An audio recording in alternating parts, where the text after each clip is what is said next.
Olá, então nós vamos começar com o capítulo 7, um novo capítulo.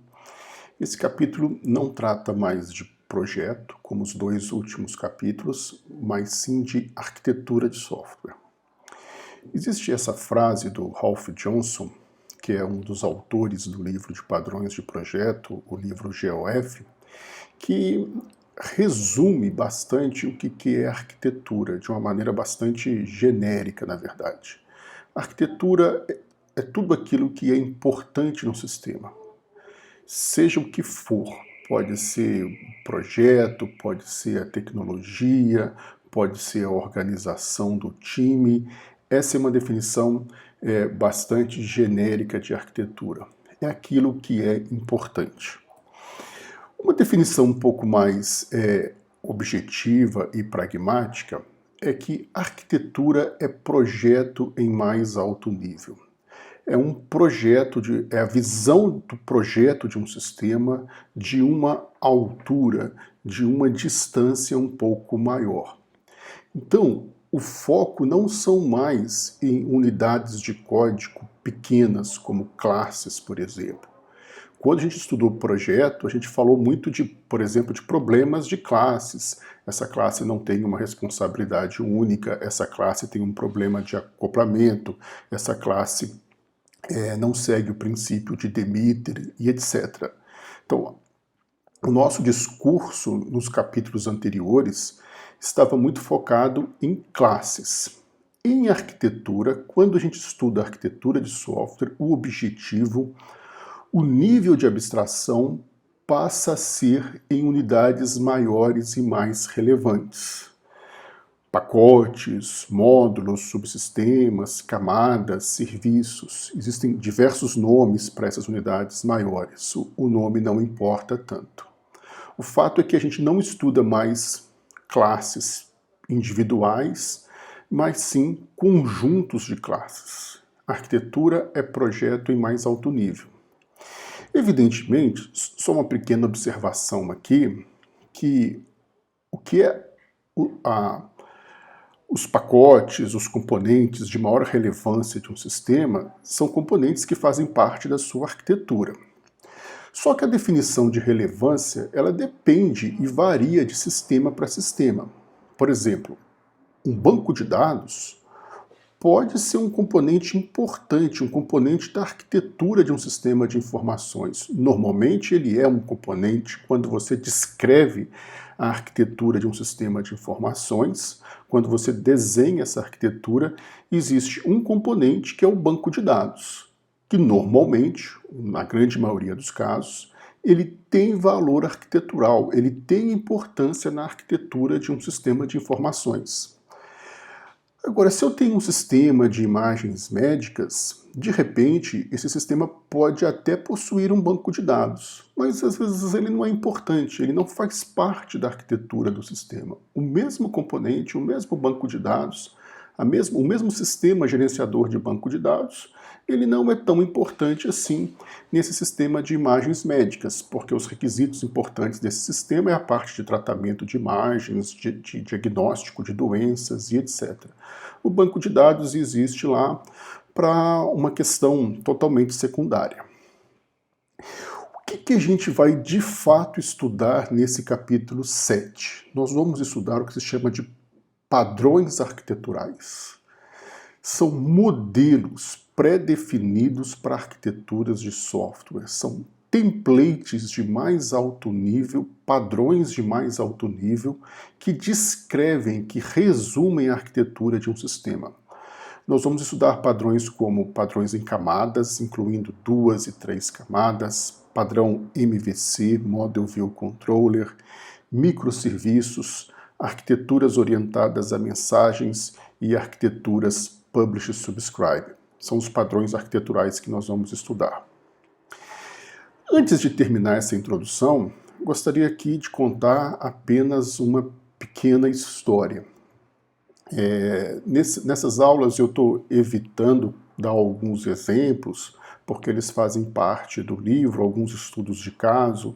No livro tem uma seção Mundo Real que apresenta situações assim do dia a dia que envolvem os conceitos estudados, Para tornar os vídeos um pouco mais curtos, eu não estou me estendendo nessas histórias, mas eu vou falar aqui de uma das histórias que está lá no nosso livro-texto, e que tem a ver com arquitetura de software, e que ficou conhecido como o debate Linus-Tannenbaum. É uma troca de e-mails, de farpas, uma discussão entre o Linus Torvalds, criador do Linux, do sistema operacional, e o Tannenbaum, que é um professor, autor de livros importantes de sistemas operacionais, redes, e que tinha um sistema operacional chamado Minix. Um sistema operacional acadêmico, um protótipo de sistema operacional. Em 92, para começar o debate, o Tannenbaum, existia um grupo de discussão sobre sistemas operacionais. O Tannenbaum postou uma mensagem, de fato, provocativa nesse grupo, dizendo que o Linux era um sistema operacional obsoleto. Quer dizer, o Tannenbaum começou a confusão com essa mensagem. O argumento do Tannenbaum na mensagem, que era uma mensagem um pouco mais longa, é que o Linux, o sistema operacional Linux, a arquitetura dele é monolítica. E a melhor arquitetura para sistemas operacionais, segundo o Tannenbaum, seria uma arquitetura microkernel. A diferença é que monolítico, o sistema operacional é um bloco só, um módulo só, onde ficam todas as funções do sistema operacional, gerência de processos, gerência de memória, gerência de arquivos e etc. No microkernel, o kernel é bem menor, só tem os serviços essenciais, eu acho que gerência de processos, e os demais serviços eles rodam fora do kernel, como outros processos independentes.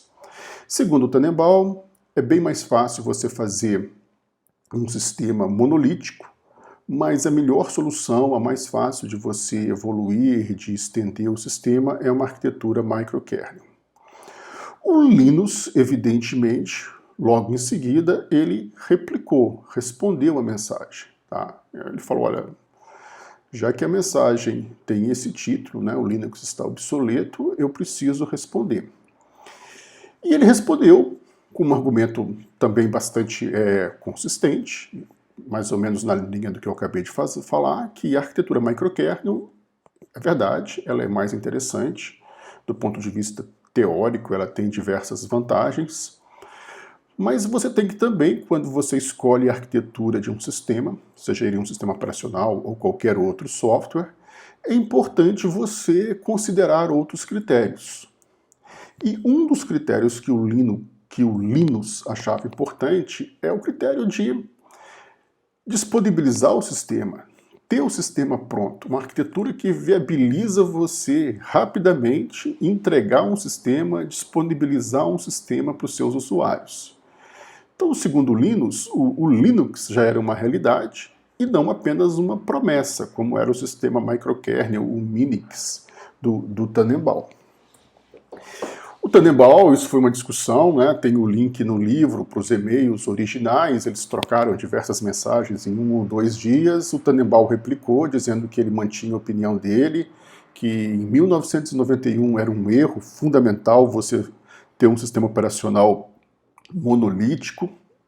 Olha, e você agradeça por não ser meu aluno, porque se você fosse meu aluno, eu não ia te dar uma nota alta, eu ia te reprovar no meu curso de sistemas operacionais.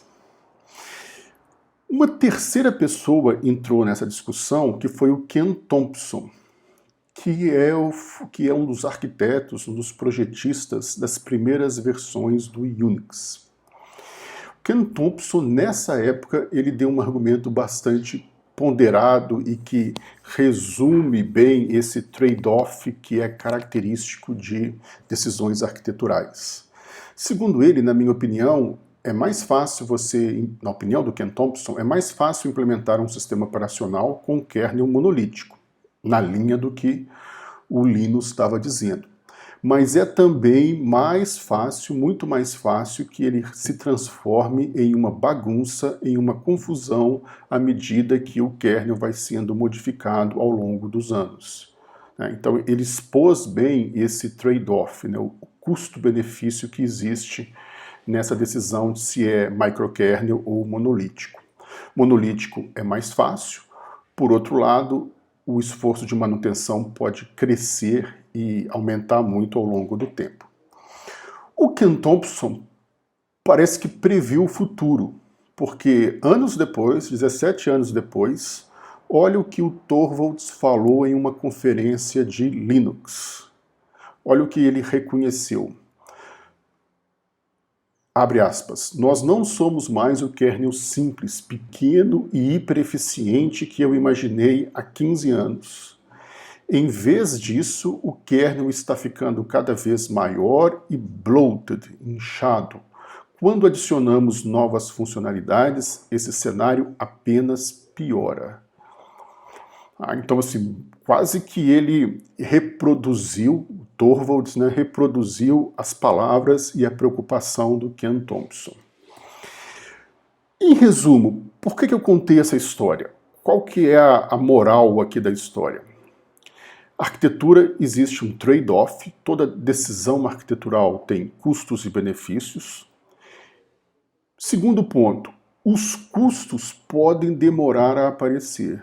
O custo pode aparecer anos depois, décadas depois, 17 anos depois, como reconhecido pelo Linus naquela mensagem no slide anterior. A arquitetura tem sempre esse trade-off entre o hoje, entregar rápido, e o amanhã, tornar a manutenção do sistema muito mais pesada e difícil. Então, a arquitetura em camadas é o primeiro padrão arquitetural que nós vamos estudar aqui. Esse padrão arquitetural em camadas, vocês provavelmente já viram esse padrão na área de redes ou de sistemas distribuídos. A ideia é que um sistema, as classes de um sistema, elas são divididas em camadas. E essas camadas elas são hierárquicas, ou seja, uma classe da camada N, ela somente pode usar serviços, chamar métodos, estender classes, lançar exceções de classes da camada N-1. Você tem que seguir a hierarquia de camadas.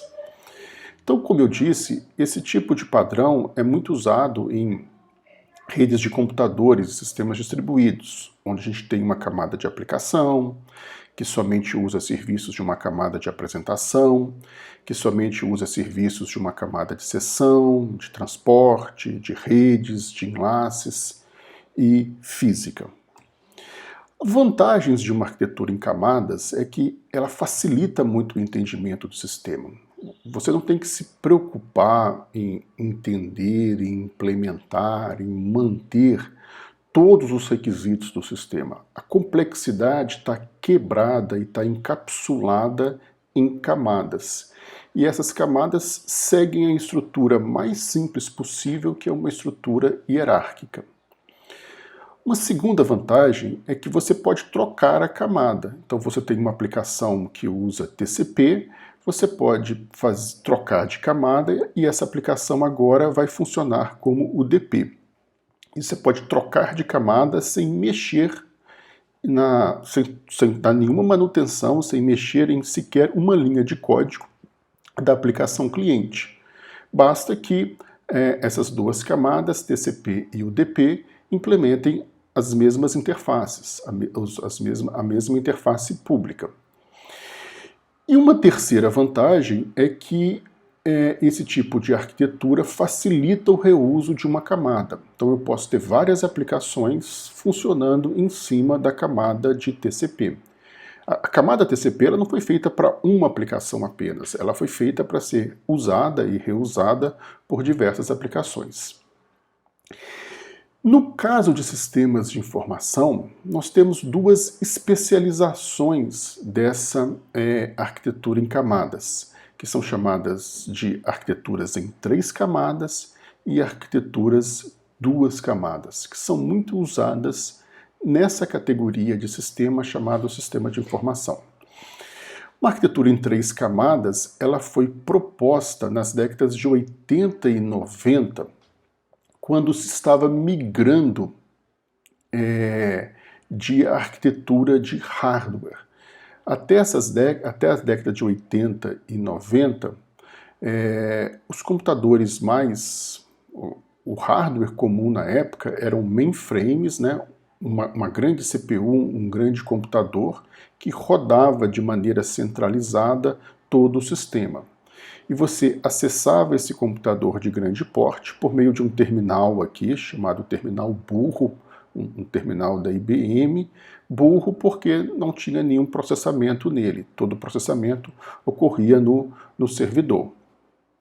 Então, como eu estava dizendo, né, nessas décadas de 80 e 90, teve uma mudança no hardware, né, e começaram a aparecer servidores de menor porte, normalmente rodando Unix, e também com capacidade de processamento. Então, tinha uma nova arquitetura, um novo hardware, e a arquitetura de software dos sistemas que eram desenvolvidos nessa época, ela teve que se adaptar, teve que se propor, né, definir uma nova arquitetura para esses sistemas de software.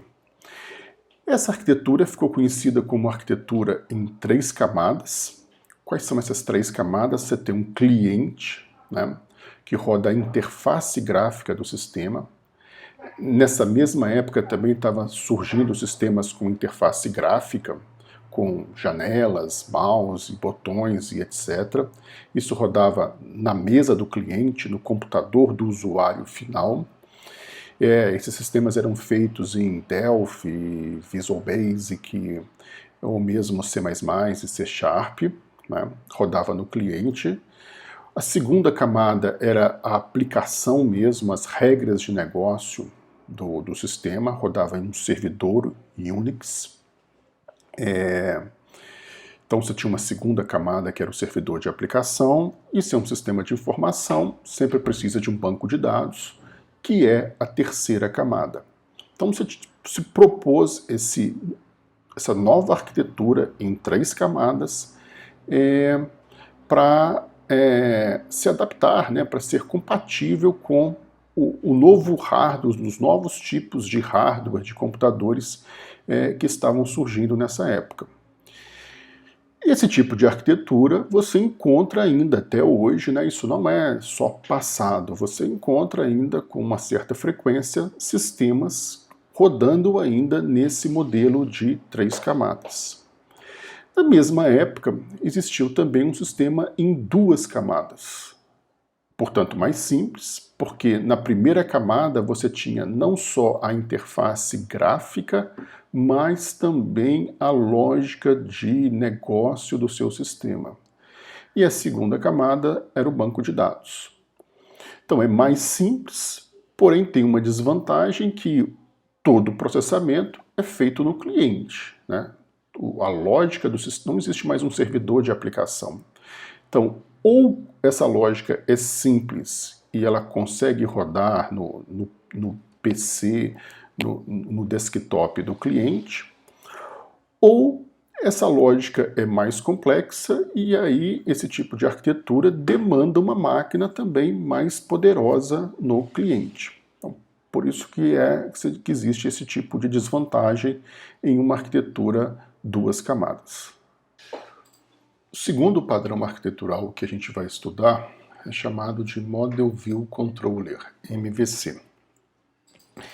Esse padrão MVC, arquitetura MVC, ele surgiu também há muito tempo, na década de 80, com a linguagem Smalltalk. Smalltalk é uma linguagem muito importante em computação porque é uma das primeiras linguagens orientadas a objeto, é uma das primeiras linguagens, um dos primeiros sistemas com interfaces gráficas, janelas, mouse e etc. E MVC foi a arquitetura proposta por Smalltalk para desenvolver as interfaces gráficas que eram possíveis de serem desenvolvidas com a linguagem. Então, Smalltalk também propôs esse padrão arquitetural conhecido como MVC. MVC, então, é voltado para a construção de aplicações com interfaces gráficas. Ele é um padrão que define, que propõe que quando você tem um sistema com interface gráfica, As classes desse sistema, elas devem ser divididas em 3 grupos, em 3 grandes componentes: visão, controle e modelo. Daí o nome do padrão MVC. Visão são as classes que são os elementos visuais, gráficos, botões, janelas, barras de rolagem, etc. Controle são classes de tratamento de eventos gerados pelo mouse, pelo teclado e etc. E modelos são as classes de dados e com as regras, com os métodos que vão manipular esses dados. Então a gente tem esses 3 grupos de classes principais numa arquitetura MVC. Para entender um pouco melhor, às vezes a gente pode agrupar visão e controladores em uma camada só chamada de interface gráfica. E a segunda camada fica o modelo. Então, às vezes a distinção entre visão e controlador é uma distinção bastante tênue. Às vezes não existe tanta diferença assim. Então, para simplificar, até por uma questão didática, a gente pode agrupar essas duas camadas e chamar tudo de interface gráfica e tem um modelo. Então aqui a gente tem um exemplo de uma aplicação MVC, também só ilustrativo. O modelo aqui é 1 hora, né? 23 horas e 55 minutos. Esse é o modelo do meu sistema. E aqui eu tenho 2 visões, 2 interfaces gráficas que estão representando esse modelo. Aqui a gente tem um relógio de ponteiros e aqui a gente tem um relógio digital. Isso lembra um pouco também o padrão de projeto observador, né? Na verdade, o modelo MVC, a implementação dele, você acaba fazendo uso do padrão, de um dos padrões de projeto, que é o padrão observador, né? O padrão arquitetural é uma coisa um pouco maior e dentro dele, internamente nele, na mecânica de implementação de uma aplicação MVC, a gente usa muito aquele padrão de projeto chamado observador. Então uma ideia aqui, o que a gente tem? Só voltando ao exemplo, a gente tem 2 interfaces diferentes, analógica e digital, para o mesmo modelo, para o mesmo conjunto de dados. Nesse sistema muito simples. É muito importante para entender MVC a gente entender o contexto histórico. Como eu disse, MVC foi proposto na década de 80 com o Smalltalk. Ele, portanto, não foi pensado para aplicações distribuídas, que não eram nem tão comuns assim, mas para aplicações desktop monolíticas, né? Hoje em dia existe pouco sistema nessa arquitetura que eu estou chamando de desktop monolítica. Mas um exemplo é o Word aqui, o editor de texto, onde você tem um software que roda todo na sua máquina. Então, MVC foi proposto para ajudar na implementação desse tipo de aplicação, tipo Word, que tem uma interface gráfica e que não é distribuído. Foi a proposta original de MVC. Vamos entender agora como é que isso evoluiu. Só que na década de 90, né, a partir dos anos 90 e alguma coisa, surgiu a web, né? Então, MVC nos dias de hoje, a gente tem 2 variações muito importantes de MVC, que são consequência do surgimento da web, que são aplicações web, que eu vou chamar aqui de MVC Web e de Single Page Applications. Vamos ver o que são essas 2 arquiteturas. Primeiro, MVC Web.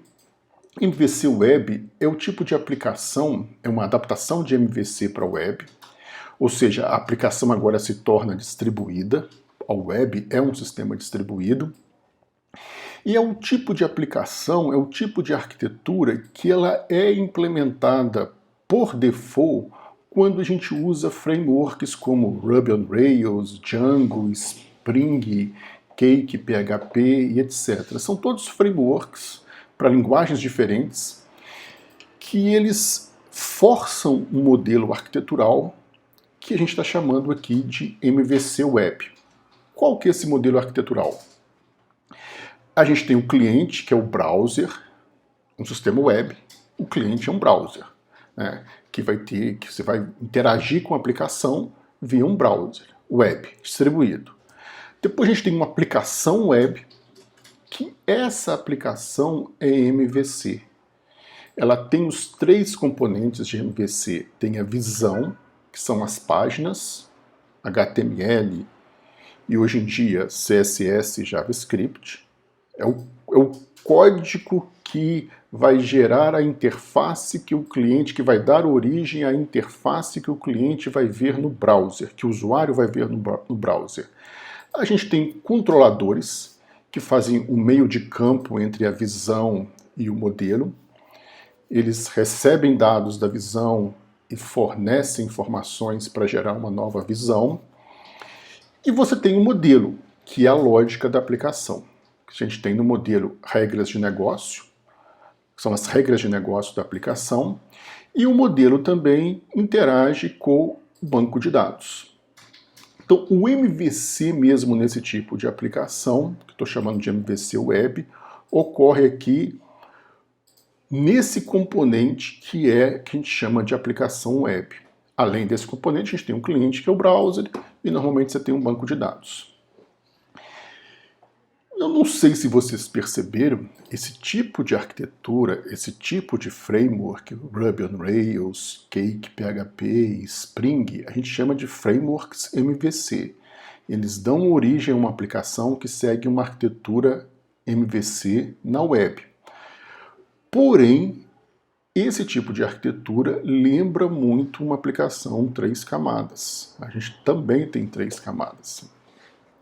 Sendo bem claro, para não ser confuso, o nome é MVC Web, mas lembra um pouco 3 camadas, ou lembra muito 3 camadas. Segunda aplicação de MVC nos dias de hoje é o que a gente chama de SPA, Single Page Applications. As aplicações web tradicionais, mesmo as feitas com Ruby on Rails, Cake, Django e etc., elas funcionam assim. O browser pede uma página do servidor, o servidor envia uma página para o browser exibe essa página, depois o browser solicita uma nova página e você fica nesse loop de troca de páginas e de informações com o servidor web. O problema dessa aplicação que eu estou chamando aplicação web tradicional, é que você tem muita troca de informação. O cliente é muito burro, o browser é muito burro, ele depende muito do servidor, ele troca muita informação com o servidor, E isso torna a interface mais lenta, menos responsiva. Você tem sempre um delay de comunicação com o servidor, porque você tem muita troca de informação com o servidor.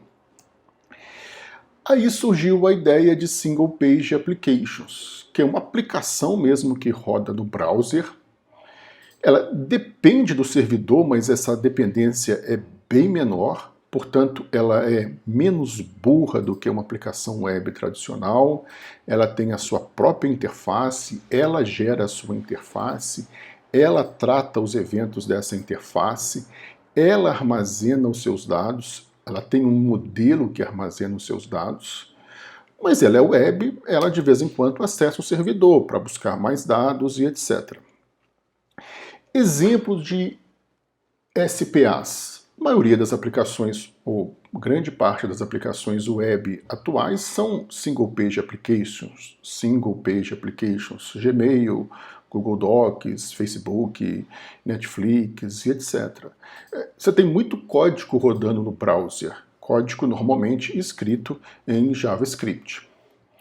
Eu vou só ilustrar aqui uma aplicação simples, uma SPA bem simples, usando esse framework JavaScript chamado Vue.js. Então, isso é uma SPA muito simples, um exemplo para caber em um slide. Então a gente tem uma interface, que é uma interface web, é um código HTML, então eu tenho uma mensagem aqui, temperatura, depois eu explico essa variável aqui, eu tenho um botão na minha interface, o nome desse botão é incrementa, e aqui eu fecho a tag bottom. E eu tenho aqui um script JavaScript, um código JavaScript, que é o modelo da minha aplicação. Tá? Quando essa interface, voltando à interface, essa interface, quando eu exibo essa interface, eu vou ter uma coisa como aqui na direita, uma simples SPA, temperatura, o valor da temperatura, e esse botão incrementa. No modelo, né, eu tenho dados, que é a temperatura, né, essa variável temperatura, desculpa. Eu tenho dados, que é essa variável temperatura, e eu tenho uma função também, um método. Então, no meu modelo eu tenho dados e métodos para manipular esses dados. O método muito simples aqui é um método chamado inc_temperatura, que simplesmente incrementa o valor da temperatura, né? E existe uma ligação, existe um tag ali que liga a minha interface com o meu modelo, que diz, olha, esse modelo, quando ele for alterado, qualquer alteração no modelo deve ser propagada para esse componente da minha interface. Então, por exemplo, na interface eu faço uso de uma variável chamada temperatura, tem essa sintaxe especial aqui, que é chaves, chaves, e fecha chaves, porque aqui eu vou ter uma variável chamada temperatura, que é uma variável do meu modelo, né?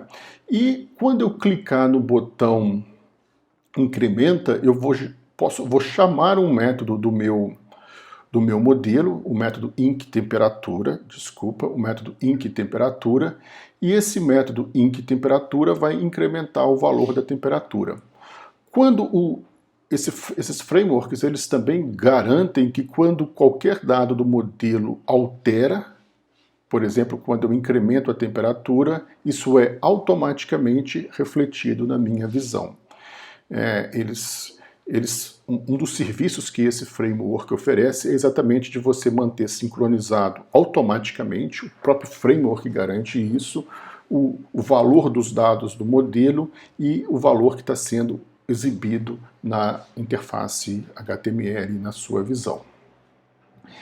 Então, resumindo, claro que MVC é um termo que ficou muito famoso, né?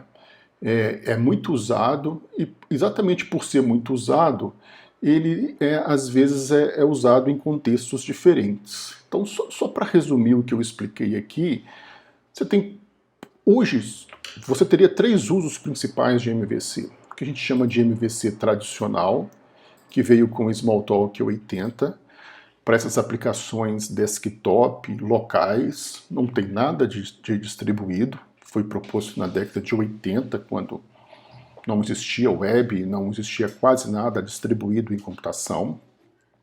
O segundo tipo de MVC é o MVC Web, esse Ruby on Rails, Django, Spring, etc. Ele é distribuído, ele é web, e apesar de ter MVC no nome, lembra muito uma aplicação 3 camadas, com o browser sendo a camada cliente.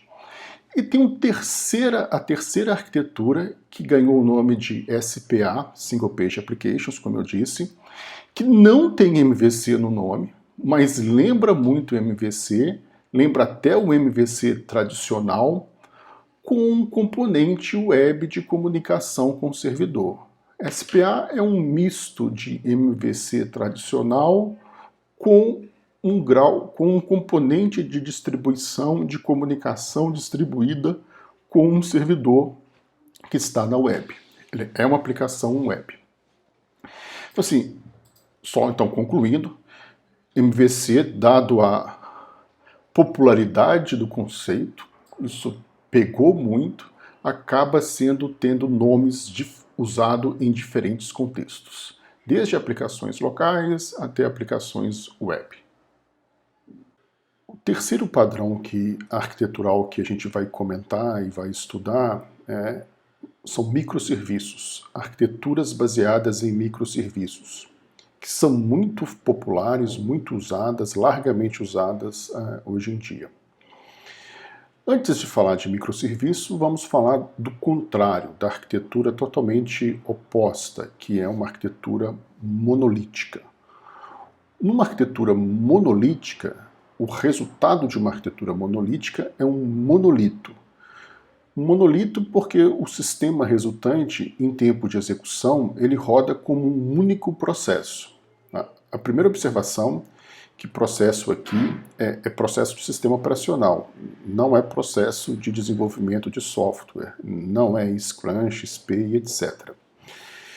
Então, a gente pode desenvolver o sistema em módulos, né?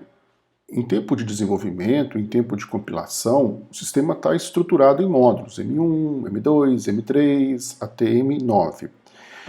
Mas em tempo de execução, a gente gera um executável, um único arquivo executável, um único arquivo jar, dependendo da linguagem, e esse arquivo ele é executado em um único processo do sistema operacional, do Linux ou sistema operacional que seja. Então, os módulos, eles existem só em tempo de implementação, de desenvolvimento, de compilação. Em tempo de execução, a gente tem um monolito. Tudo roda como um único processo ou como um único serviço. Então, essa é uma arquitetura monolítica, não é microserviço ainda. Problema número 1 com monolitos, escalabilidade. Se eu tiver um problema de desempenho, eu tenho que escalar, duplicar, replicar o monolito inteiro, mesmo quando o problema de desempenho está em um único módulo. Não tem jeito, eu tenho que ter uma versão rodando em um servidor com os 9 módulos e uma outra versão com os mesmos 9 módulos rodando em um outro servidor. Problema número 2, talvez seja até um pouco mais difícil de entender, é que quando se usa monolitos, o processo de release, de colocar um sistema em produção, ele é mais lento, mais centralizado e burocrático. Os times podem ser ágeis, os times podem ser pequenos, eles podem ter autonomia, eles podem ser auto-organizáveis até um certo ponto, até o momento de colocar os seus módulos em produção. As empresas, as organizações, elas acabam criando um processo burocrático para release, um processo de homologação de releases. Porque elas sabem, principalmente, que quando se usa monolito, é muito fácil uma mudança que você fez em seu código afetar um código que já está funcionando. Você desenvolveu uma nova funcionalidade, mas aquela funcionalidade vai quebrar, vai causar um bug em uma funcionalidade de um outro time, em uma outra funcionalidade. Qualquer precaução que a empresa toma, você não pode colocar software em produção nesse modelo de monolito todo dia. Os times não têm poder, autonomia para colocar o seu código em produção. Existe um processo de homologação, de testes de aceitação e etc. Datas pré-definidas para release. Então, o processo de release é mais burocrático quando se usa monolito, porque as empresas têm medo de que aconteça algo que é muito... esse GIF animado aqui ilustra muito bem isso, né? Com a melhor das intenções, você derruba feature que já está funcionando, né? Então, os riscos de adicionar novas features em um código existente, você tem sempre o risco de quebrar coisas que já estão funcionando. Microserviço foi um dos objetivos de microserviço é evitar esses dois problemas, essas duas desvantagens que eu acabei de mencionar. Microserviço é um módulo ou conjunto de módulo que ele é módulo de desenvolvimento, mas ele também vira processo independente em tempo de execução. Ele tem vida própria como um processo em tempo de execução. Ou seja, os módulos ganham também, os módulos de um sistema, eles não só existem estaticamente, mas eles existem em runtime. Esses módulos eles são menores do que um monolito, você vai ter vários serviços agora em tempo de execução, e daí o nome de microserviço. Então, numa arquitetura monolítica, eu tenho um processo, e lá dentro desse processo estão todo o código do meu sistema, código do módulo 1, 2, 3 até 9. Numa arquitetura monolítica, os módulos eles ganham vida própria em tempo de execução. Eles viram processos independentes. Eu posso ter um processo com um módulo só, um processo com M1, um processo com M2, um processo com M3, eu posso ter um módulo com um processo com 2 módulos, M4 e M5, eu posso ter um processo com 3 módulos. Mas o fato é que esses processos, eu tenho mais processos aqui do que numa arquitetura monolítica. Numa arquitetura monolítica eu tenho um processo só. Tá? Numa arquitetura com microserviços, módulos ou pequenos conjuntos de módulos, eles viram processos de runtime, processos de sistema operacional.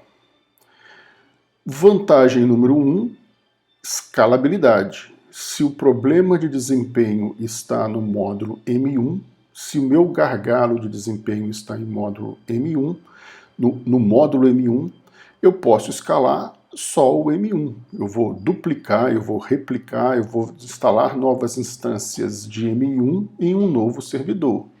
Nesse novo servidor, eu não preciso de M2, M3, M4, M5 e etc., porque o problema de desempenho é só no M1.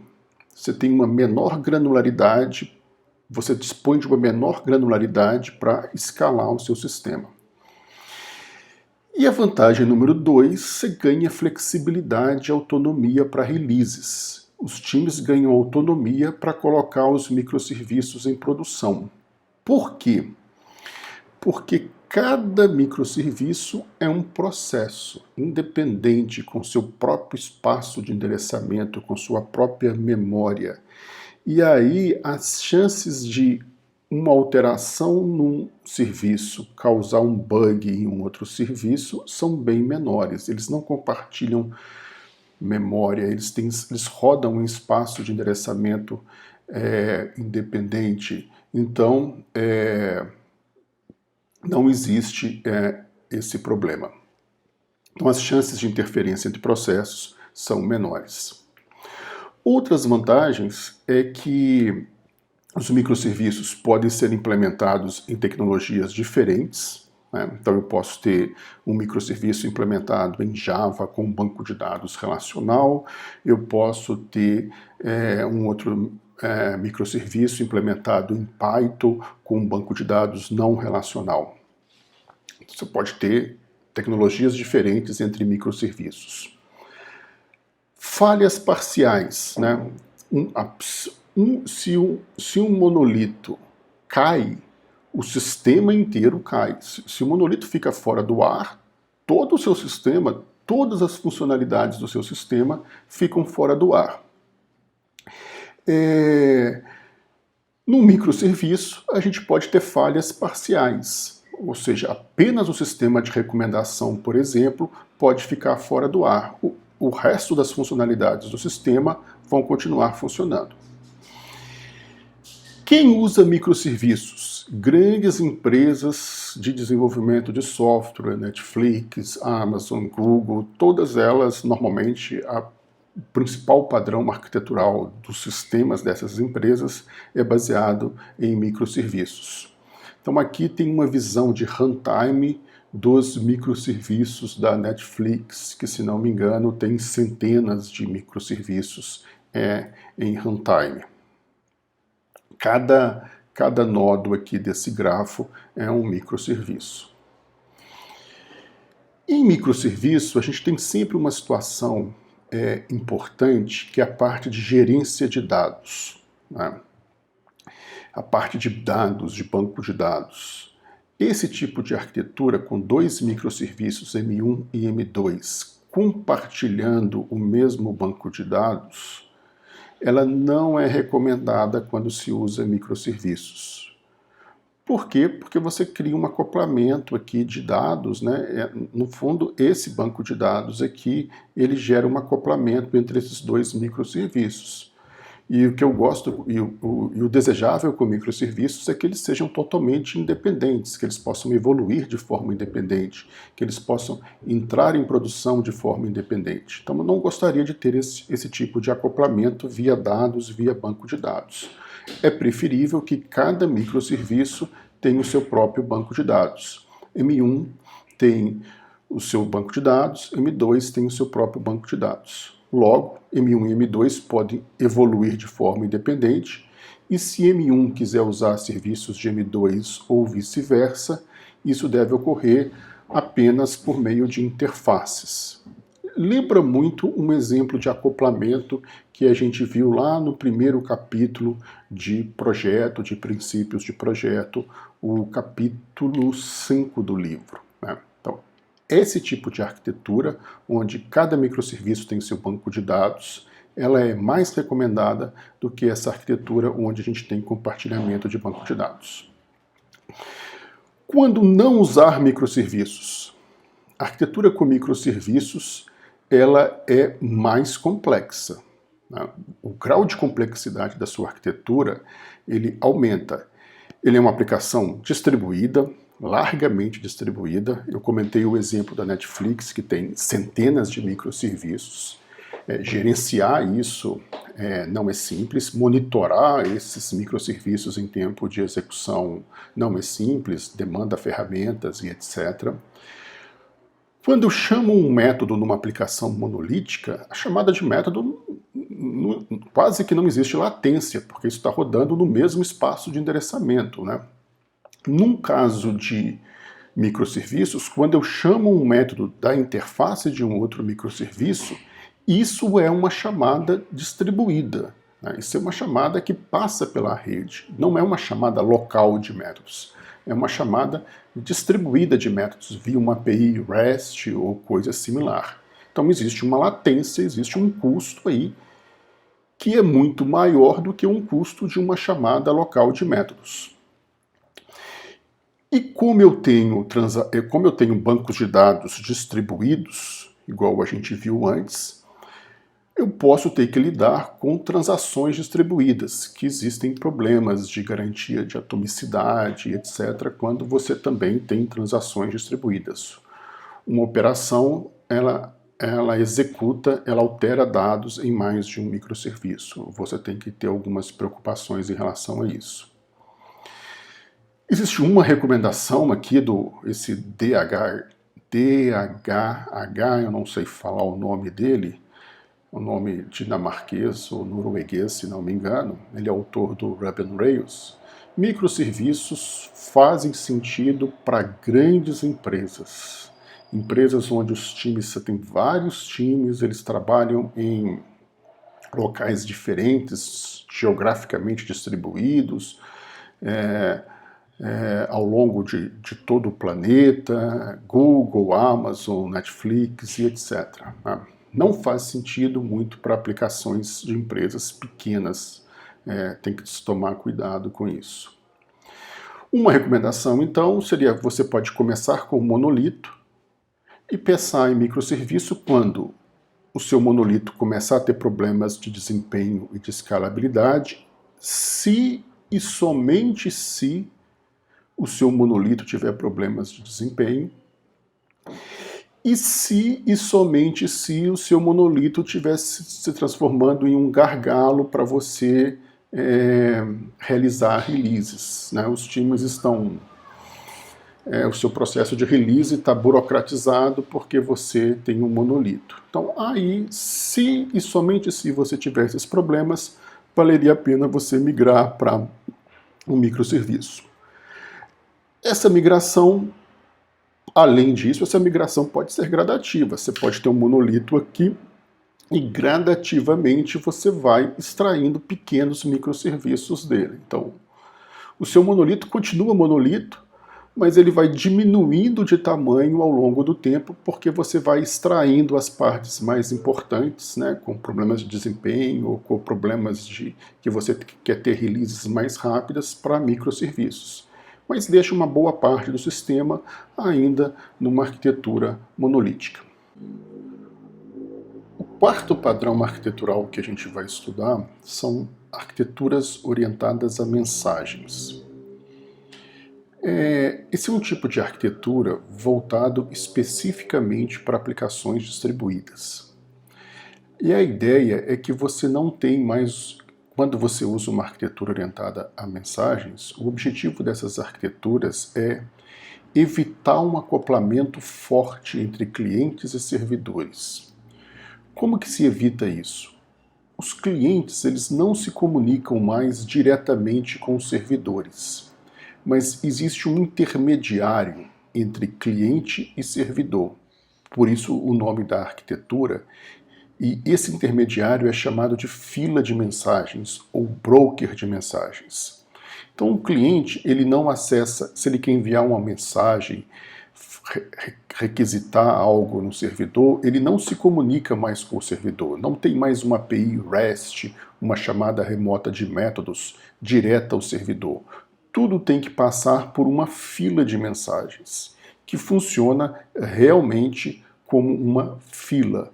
A primeira mensagem a ser enviada pelo cliente é a primeira mensagem que vai ser recebida pelo servidor.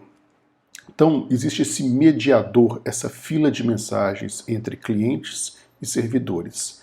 As mensagens são colocadas pelos clientes na fila e o servidor, o papel dele é consumir e processar mensagens dessa fila. Vantagens de você ter uma arquitetura distribuída baseada em fila de mensagens é que, supondo que essa fila roda em um servidor bastante robusto e confiável, se essa hipótese for verdadeira, a gente não tem mais aquela mensagem servidor fora do ar, porque o cliente ele deposita a mensagem na fila. E se o servidor estiver fora do ar, quando o servidor voltar, ele vai poder consumir e processar essa mensagem do cliente, porque ela está na fila. Então, não existe mais essa mensagem servidor fora do ar e você tem um grau de tolerância a falhas maior. A vantagem número 2 é a escalabilidade, que se a gente começar a ter um problema de desempenho, você pode facilmente, imediato, por construção, você pode acrescentar novos servidores consumindo mensagens da fila de mensagens. Então você paraleliza, você escala naturalmente um sistema quando a comunicação é mediada por uma fila ou broker de mensagens. E esse sistema, também por natureza, por construção, ele é assíncrono. A comunicação entre clientes e servidores é assíncrona, o que cria um acoplamento fraco entre clientes e servidores. Na verdade, a gente tem dois tipos de desacoplamento num sistema baseado em fila de mensagens. Desacoplamento no espaço, porque o cliente não sabe quem é o servidor e nem o servidor sabe quem é o cliente. E um desacoplamento no tempo, eu já comentei, porque clientes e servidores eles não precisam estar simultaneamente no ar para que ocorra uma comunicação entre eles. O cliente pode depositar uma mensagem na fila de mensagens que vai ser processada depois pelo servidor. Então a gente tem desacoplamento no tempo e desacoplamento no espaço. Isso gera um sistema fracamente acoplado.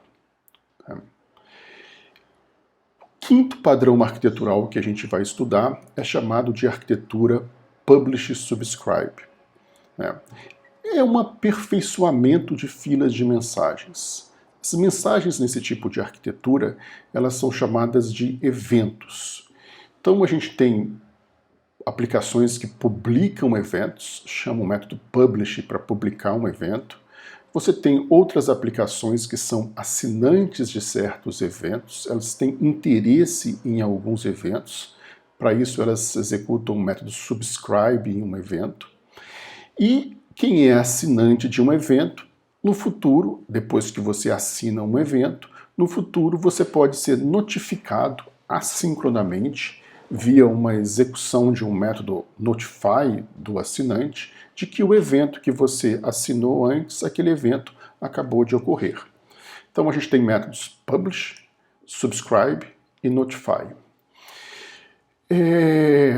Vou dar um exemplo aqui de uma companhia aérea que vai usar um serviço publish e subscribe. Então, um exemplo de uma companhia aérea que vai usar um sistema publish e subscribe. Então, o sistema de vendas dessa companhia aérea, quando ele vende uma passagem, ele publica um evento relativo à venda da passagem.